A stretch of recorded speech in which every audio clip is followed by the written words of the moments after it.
Good morning again. You know, I don't know whether you've noticed, those that are living here in the Philippines, how popular these, I'll call them golf tracks, golf buggies, little electric vehicles are popping up everywhere.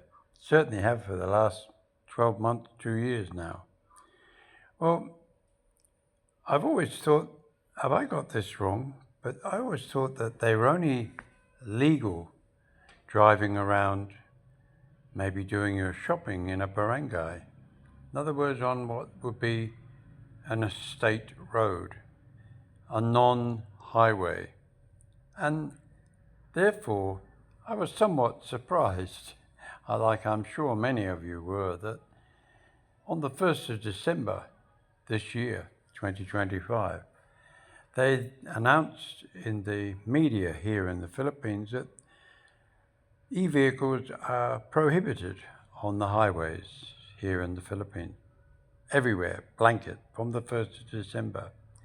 But of course, we live in the Philippines, and somebody jumped the gun maybe, thinking, oh, we have Christmas, let's be joyful to everybody.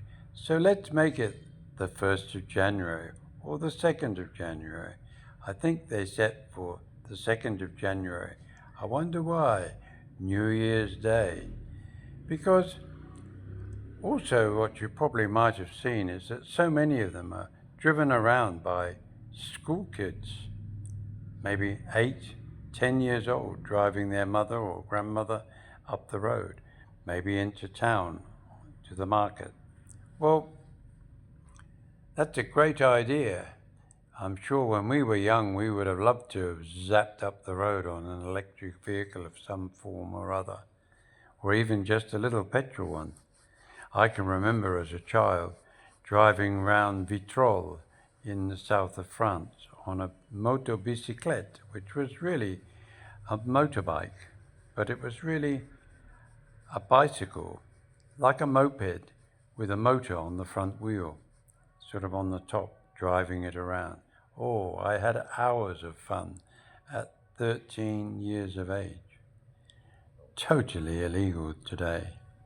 But back to what I'm talking about is that I would imagine that it won't be a popular thing for those that own them, those that have spent between 50 and 100,000, to have a vehicle that you don't need a license, you don't need insurance, you don't need a helmet, but they drive along the road. But many have fallen foul of accidents, being hit by cars, squashed by trucks.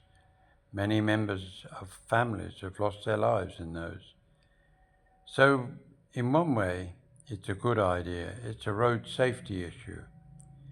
I don't know whether the situation applies to the scooter type, the ones with just 2 wheels where you stand on top and you zap along the road, like they do in London, dressed in balaclavas, snatching phones, only to be labelled as pickpockets and mobile phone snatchers.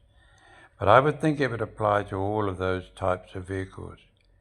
So, guys, if you're looking to buy a cheap one where you can ride around your barangay in, I would think there's a few for sale coming up soon in your neighborhood. Because with one instance, it's a good idea.